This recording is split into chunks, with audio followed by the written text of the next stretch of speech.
She's a confirmed giggler with a razor-sharp mind and the ability to out-talk anyone. She may be intimidating and unreachable to many, but to people who know Aishwarya Rai, she's very affectionate and warm. Don't believe me? See for yourself.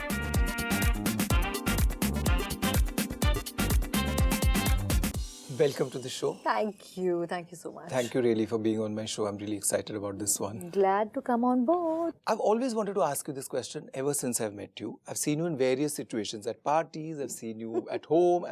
And what I realize is, and what most people say about you is that you're very poised, you're very dignified, you're always in control. What's with the smirk? No, there's no smirk. I mean, these are well earned. No, they are. They are. So I always wondered, and I've always wanted to ask you this, is there ever a day when you wake up and you look into the mirror and you say, no, Aishwarya, today you're having a bad hair day? You think one needs to reach a mirror for that? I mean, why does one have to wake up and go to the mirror and look and then get these feelings? It's as normal as every other Do you ever person. get that feeling? Because it doesn't seem like that at all. You're so pretty and you're always It's so not poised. meant to seem. The world is not supposed to catch on necessarily because of the given situations. But yeah, our lives are crazy, our schedules are crazy. We have no concept of day, night, and I guess the hour rolling into the next. And very often than not, it shows. So, and the mirror is within. It doesn't have to be on the outside. So you exactly know what you're feeling like. You don't need to guess what you're looking like. But the point is, you've got to pull your socks up and get on with the day. And that's just the way it goes. So how do you do that? Where do you draw your strength from? Life's given us plenty of practice. Plenty of practice. So I think a question of not wanting to even deal with it doesn't arise.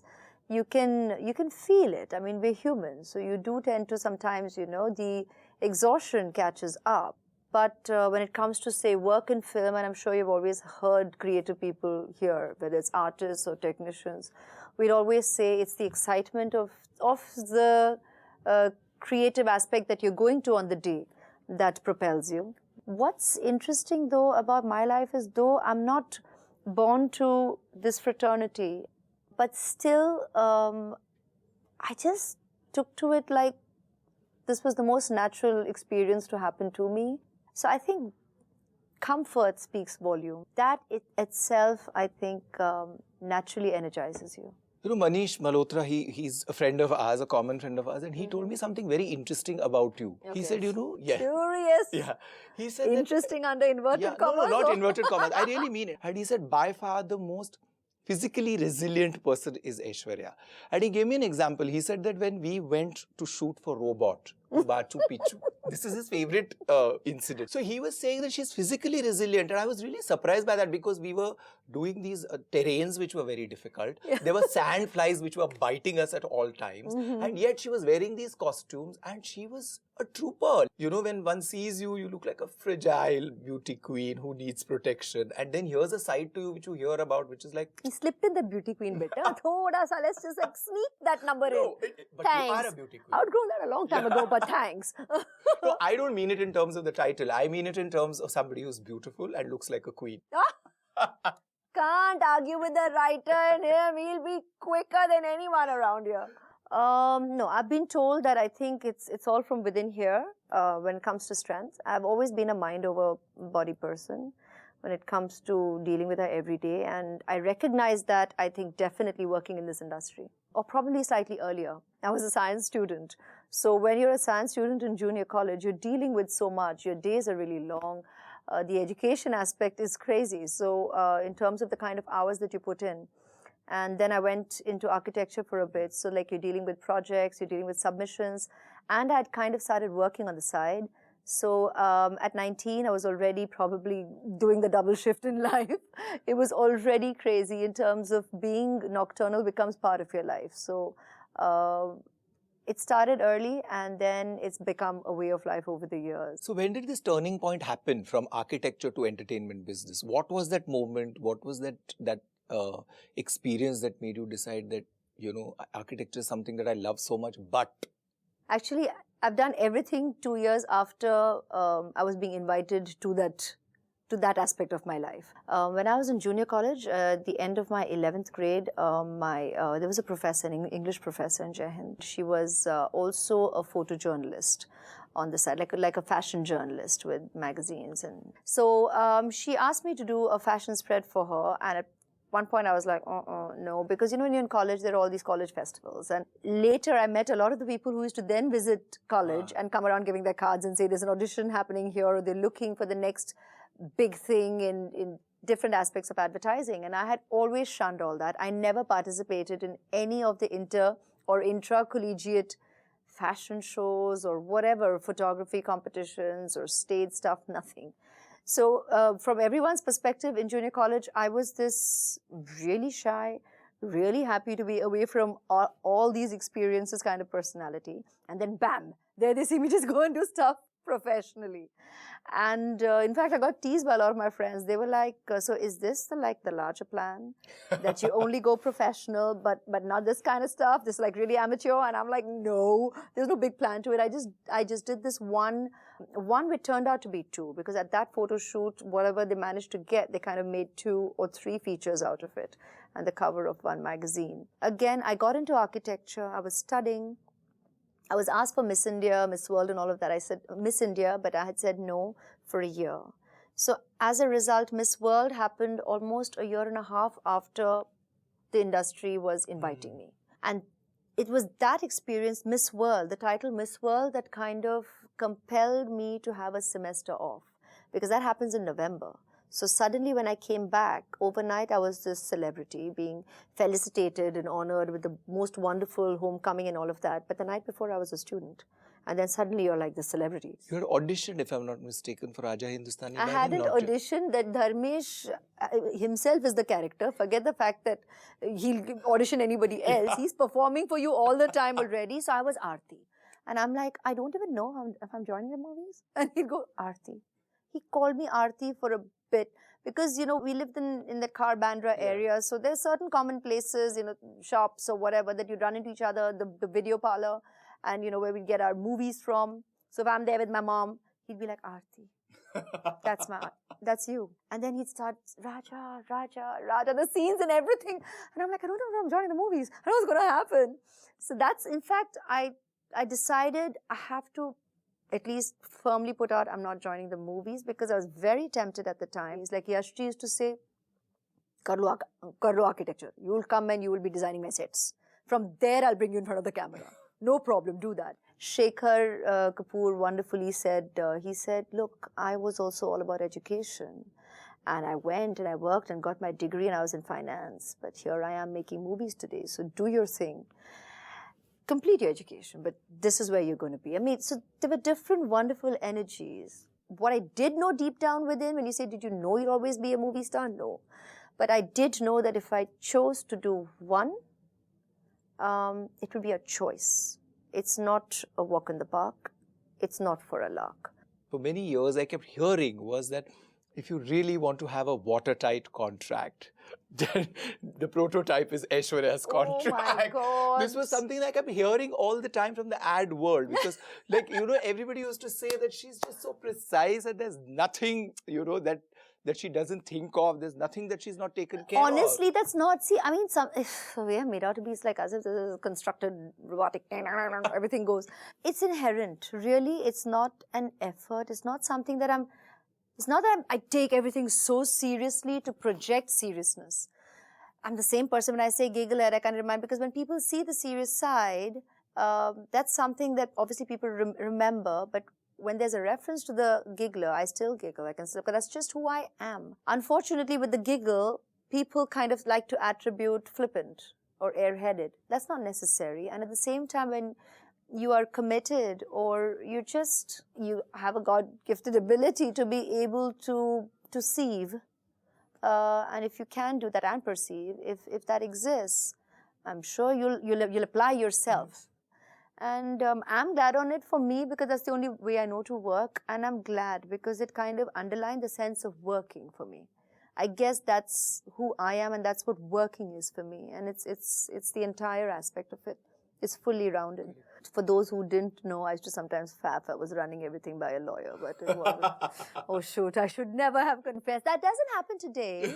But back then I would faff, the lawyer said, and there would be all these little handwritten notes and points and scratches and this. And in fact, when I came into the film industry, when I started doing that, these guys again here, a lot of my senior producers would be like, what planet does she come from? I mean, that doesn't exist. I mean, your handwritten stuff will not even hold water. So why? And I'd be like, I will not sign. I will still write my own little thing and initial it there on the side and then make all my little changes, because either take the trouble to reprint it or it'll exist. I could just see the loophole. So how can I sign on a document without seeing the stuff that I needed etched?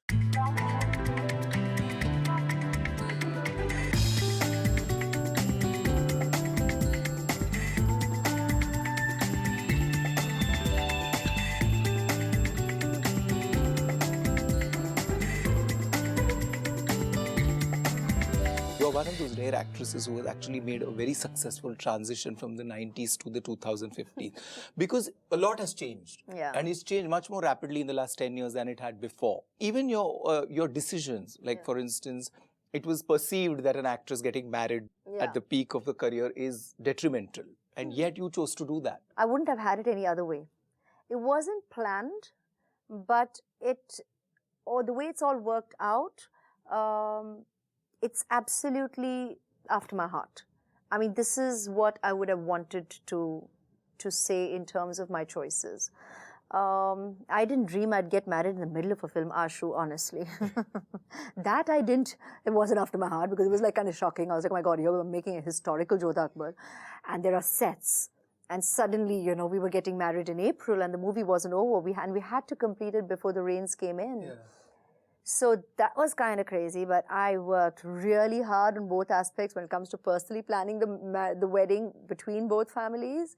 I was kind of my wedding planner with my family and everything. From Karjat, I used to kind of drive down all the way daily, go to Juhu, sit with the family, drive back, come to Bandra again and again, sit all night, plan the wedding, and 4:35 up again and out to Karjat and work. So it was, that kind of pattern exists in my life. It's always, the days are too short. Was the transition difficult for you initially?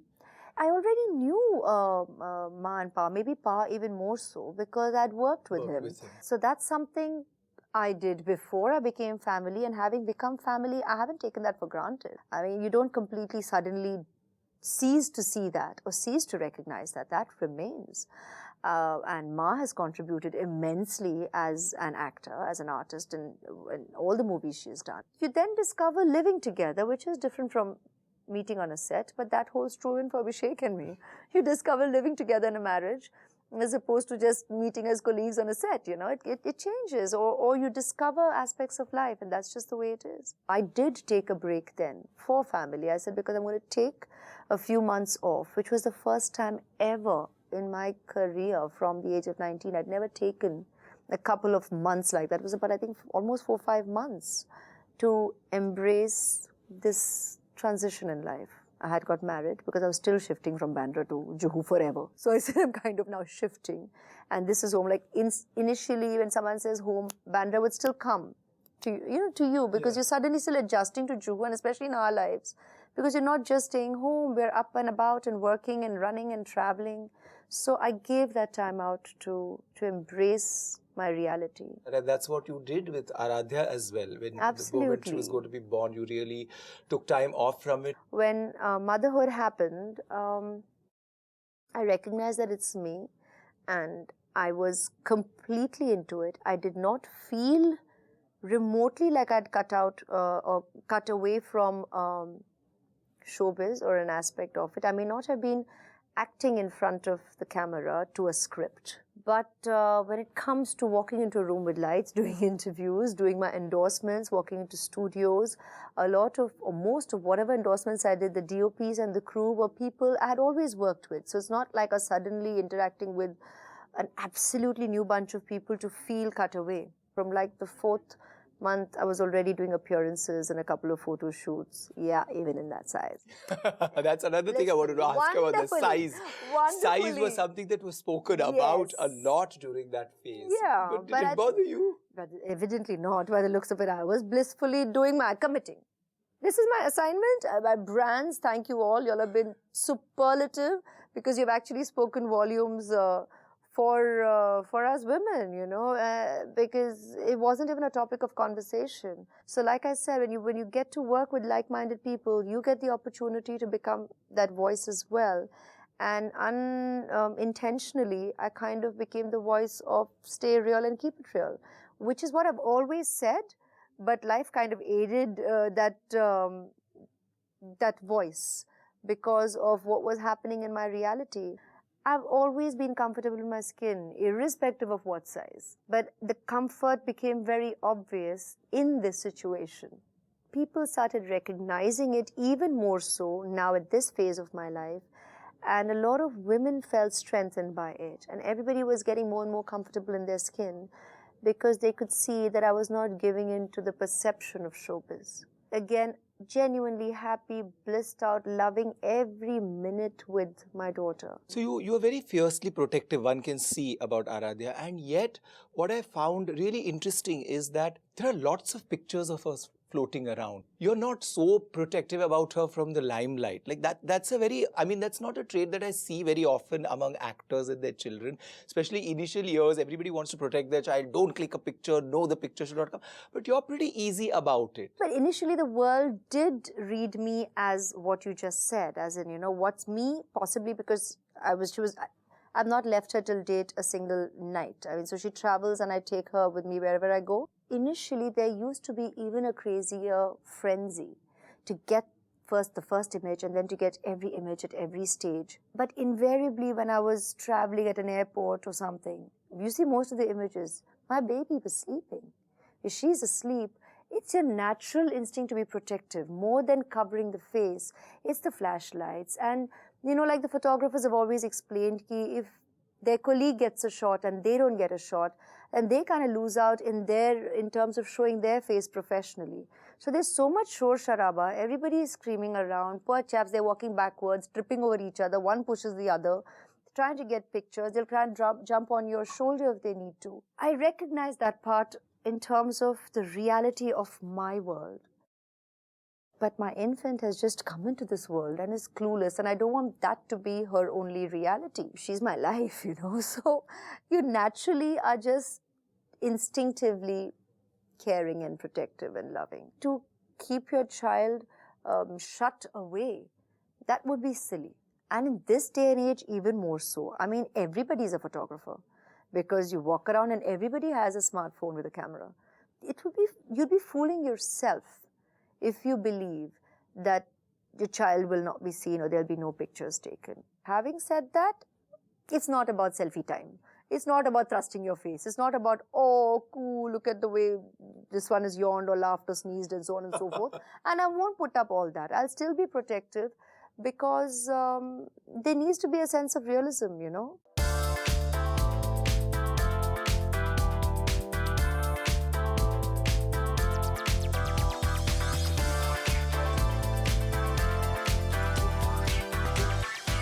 So Aishwarya, there's this big word called comeback attached to Jazba, which is going to release in a week.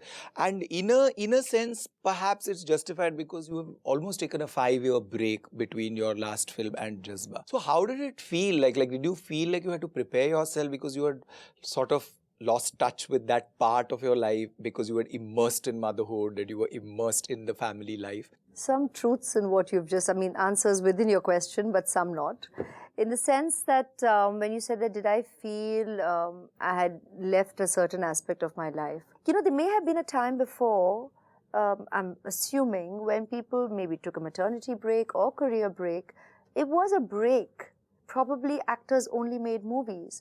My story, firstly, has never been singular in terms of showbiz. From the very beginning, it's been endorsements and movies and social work and international presence and events and performances. It's all been so mixed up. It was just one aspect of that mixed bag that didn't continue soon after motherhood. The rest of the mixed bag continued. Movie making didn't continue. And that little piece came back to complete the picture this year for me after Aradhya turned 3. And I'm so glad on the subject, the filmmaker that I chose. It couldn't have been a better experience. I mean, Sanjay himself is such a cool guy, such a wonderful energy to work with. I mean, initially I kept teasing when I said, and you're like this testosterone director, man. And like you're coming to work with, I'm not a chick, but you know, you're going to be coming on working with me. I don't know what you're prepared for. And this is a wonderful film because as we read the script, it was about, this was our dream cast. We both spoke aloud, and we thought about Irfan, we could see Shabana Ji, we could see this cast as we read the script. He mentioned Chandan, I was like, bang on, he works like perfectly. Atul Kulkarni, we were like, yeah, perfectly. And when it was first Anupam Ji, Jaguda came in, we were like, perfect. It just kind of all fell in place well on paper that going to set was seamless. It's a very important story. When you'll see it, you will know that it's a story, while it's a thriller, it speaks about things of major importance. And when you see it, you'll discover it, but all through being thrilling. So this was very easy and natural to me. And I'm so happy I came on board. The word comeback, there's no running away from it. I've been aware of it. I've been more than made aware of it. It'll be documented as the comeback film. And then there's, having said that, I'll still say, what comeback? I didn't go anywhere. Exactly, and it's been quite a comeback because it's not just Jazba. Immediately after Jazba, you're going to get into Ae Dil Hai Mushkil, and then there's going to be Sarabjit. And guess who's home on Ae Dil Hai Mushkil? Yes. I'm really looking forward to it. Yeah, I'm really looking forward to it. And then there's Sarabjit as well. So, I mean, suddenly to jump into so many films. I think it's a wonderful mix. It's will be perfectly paced out again because that's me, but I still know at the same time I think there's a reason Sanjay put that kind of poster out initially. Yes, you're running. That's my life. It's been for the longest time. It's always been a race against time. That's my story. And that's the way it's going to continue being. So I guess it's all good. If that's just the way life continues, it's all good. So Aishwarya, this is a segment on the show where we give a chance to your fans to own something that you have owned before. So please tell us, what have you got for us today? There are so many things I could have shared, but I just thought of something meaningful. So sorry, it's not about being quirky or being fun, but this definitely is impactful. And I thought this is a wonderful book. I'm Malala. I have just read this, and I think this is a book that should definitely be read. So you'll have to sign this for the person. What we'll do is that we'll put this up on the website. Okay. And people can buy it from there, and the proceeds of that will go to charity. Okay. So we just need you to sign for whoever is going to win this book. So now is the vanity moment of the show for me. We're going to click a selfie. Yay!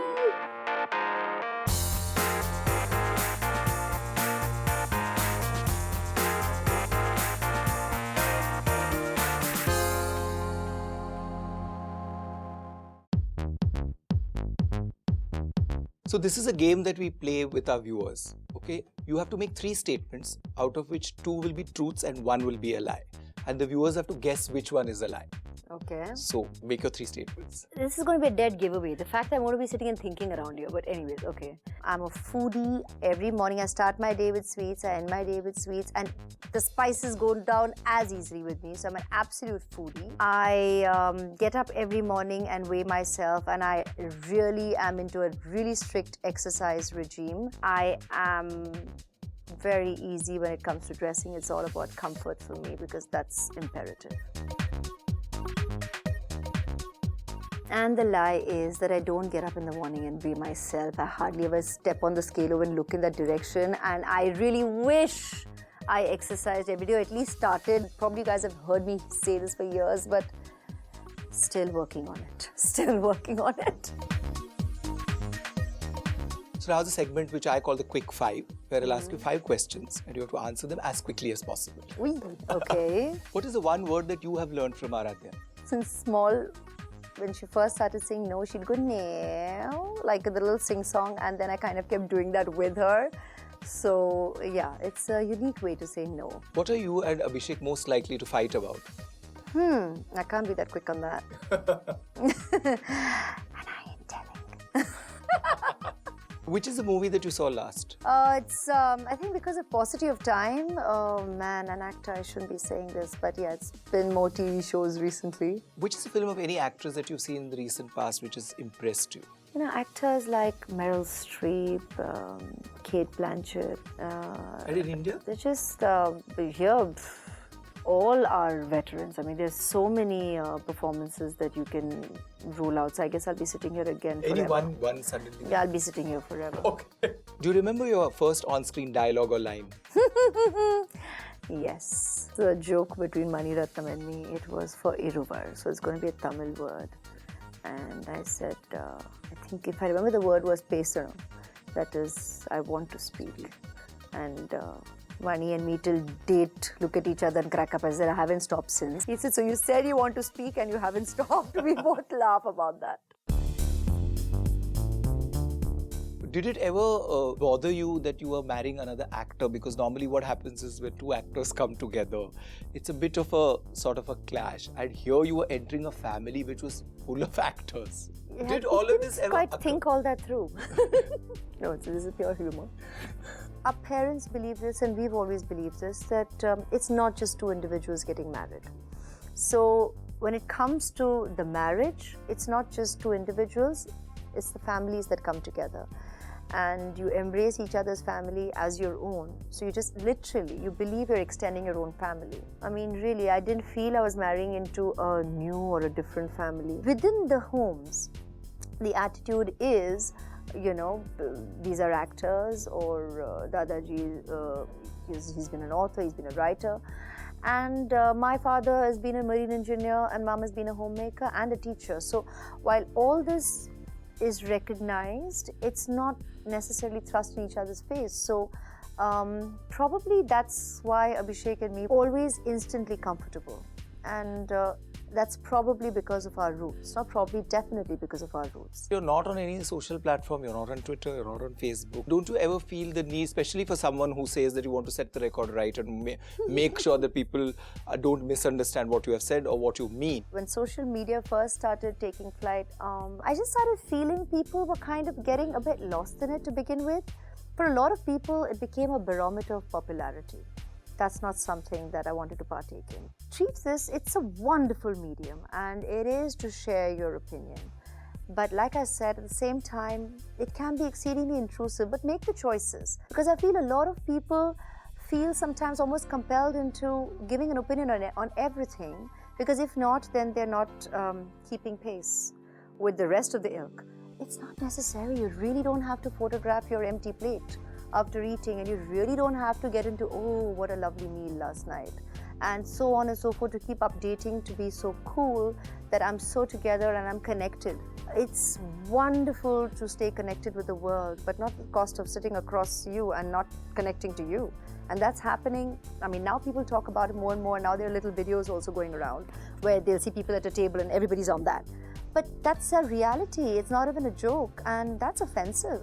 You'll be on this chat and this group chat and that chat and Instagram and Snapchat, and I'm like, it's the same group of people.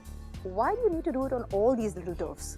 Just exhale and connect. You're in front of each other's faces. Communicate. Eye contact.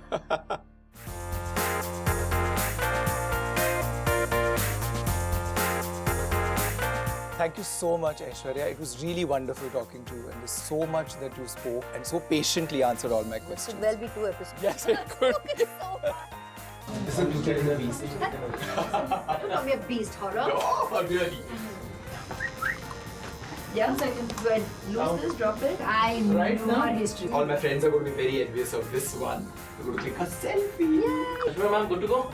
Yes. Okay. Good to go is a tricky line. Just made me